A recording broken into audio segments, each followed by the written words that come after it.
Hello, one and all, and welcome back to Gaming News. This is where we bring to you all the latest in gaming news, things you may not have seen or may not even know about. As you can tell from this get-go, we're going to jump right into it, and we're going to be talking about, well, the new Bioshock game. Apparently, they said it was announced here at IGN, but something that that I noticed is that it says it's not the original creators or the creators director Ken Levine from Bioshock. They're no way affiliated with Cloud Chamber, who's going to be developing the new game. So that's going to kind of beg to ask the question of whether or not this game is going to be good or not. For most people, they could possibly just say, oh, of course it will. It's a Bioshock game. But who's to say if it will be? Nothing is really known about this game other than it is a Bioshock game. Me personally, I never really got into them except for the last one. Bioshock Infinite. That one was it was really crazy. A lot of fun. Had a great story. So I'm wondering exactly what's going to be transpiring in the new one. Where it's going to pick up. It's going to go from the original, or it's going to be an entirely new story. There's a lot that they can do, obviously, but we'll see exactly what happens when the game finally launches, which we won't really know.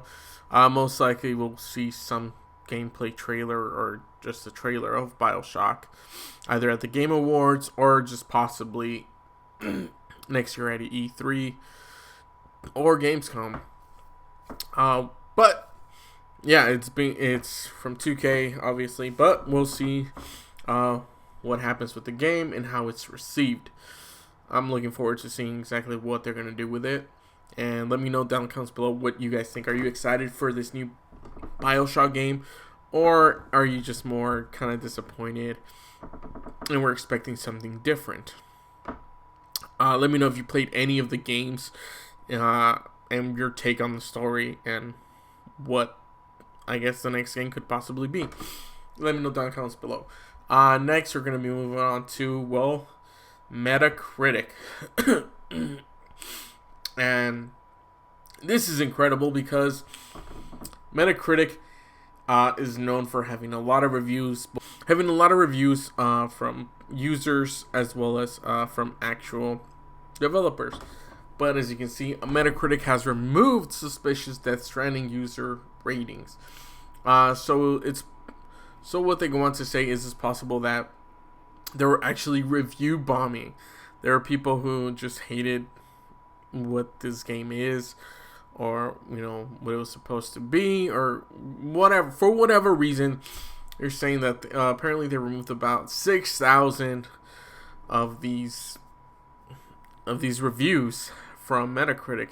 That it seems to be like to just kind of bring down the game, and it's a little interesting because the game is up for Game of the Year.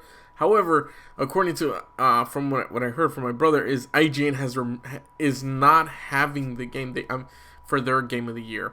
For obvious reasons, they put it at a low score. I think it was a 6 or so. So that's crazy. And with all those reviews gone, the rating for the game has actually risen.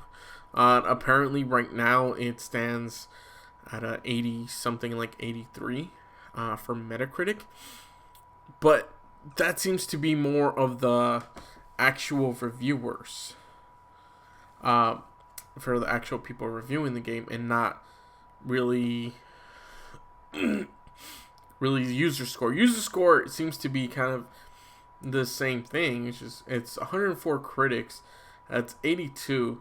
I think these are completely separate, and as you can see, there's still a lot of negative reviews for this game, 1,822, and they said with 6,000 removed, you can see, I guess, the difference. The user score says it's apparently based on a total of 12,944. Now I'm wondering if that's including the ones that the 6,000 that they removed.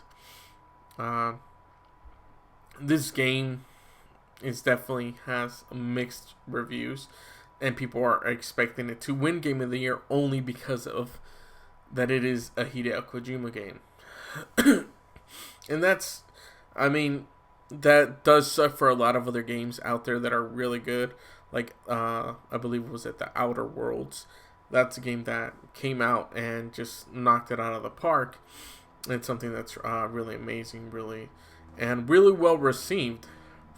But it kind of begs to ask the question if these games are going to be, well, if they're actually going to get the recognition they deserve just because someone who is well known is made a game that to an extent is successful and to an extent is not successful, depending on who you ask.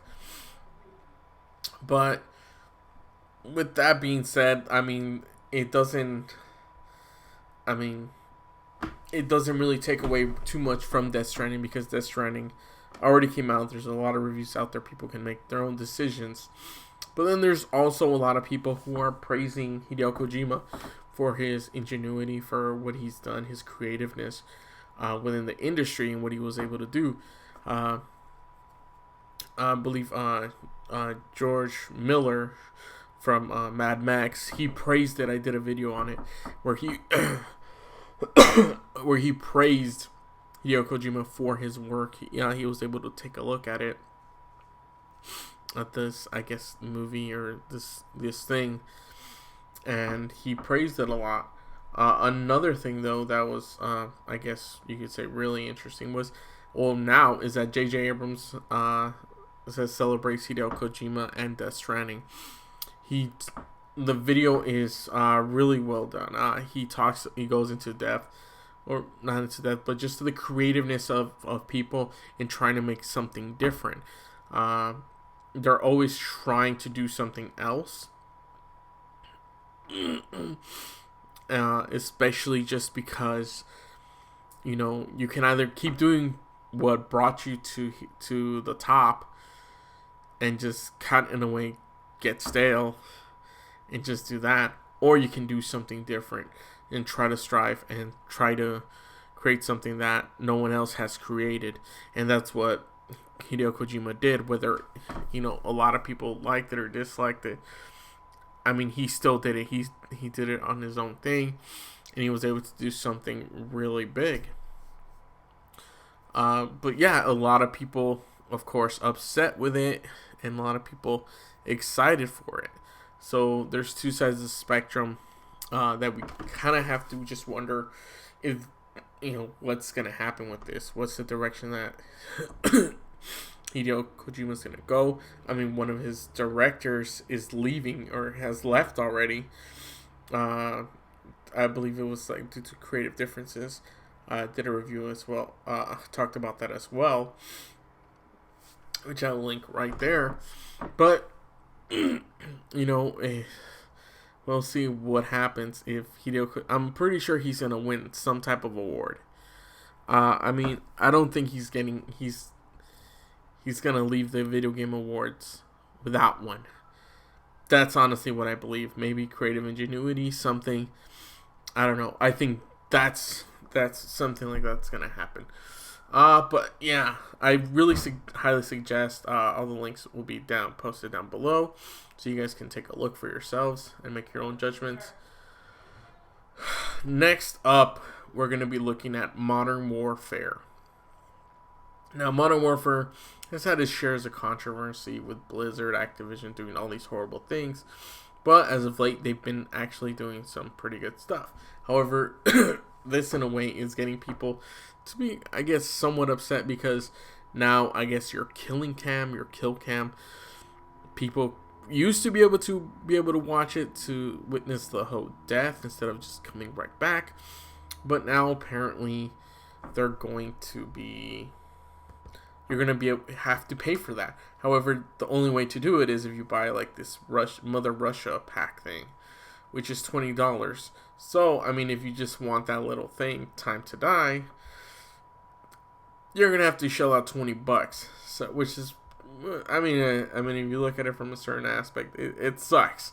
It's really horrible because that, I mean, if you just want that, there's really no other way to purchase it at the moment.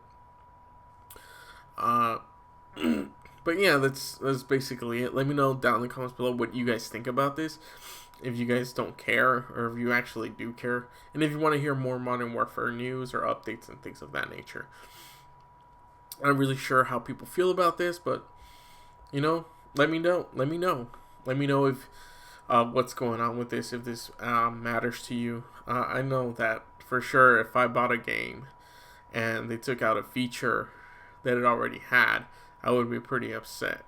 And then they were like, "Well, you gotta, pay $20 for it." But hey, that's just me. So yeah, I just want to say thank you guys so much for watching. I really appreciate it. For more videos, click over there. Don't forget to also like, comment, share, and subscribe. Do all that good stuff. It really helps out my channel because I'm trying to make it grow. Trying to get, to a freaking, what do they call it? Affiliate or whatever the hell it's called on YouTube nowadays. But I stream these live on Twitch. So you can go ahead and watch them there. You can follow there. All the links are down below to all my channels, all my stuff, Twitter, Twitch, Instagram, all those good things. Visit Patreon if you can. Give you guys shout outs or something. So thank you guys so much for watching, and I will catch you guys on another exciting episode of Gaming News. Until then, take care.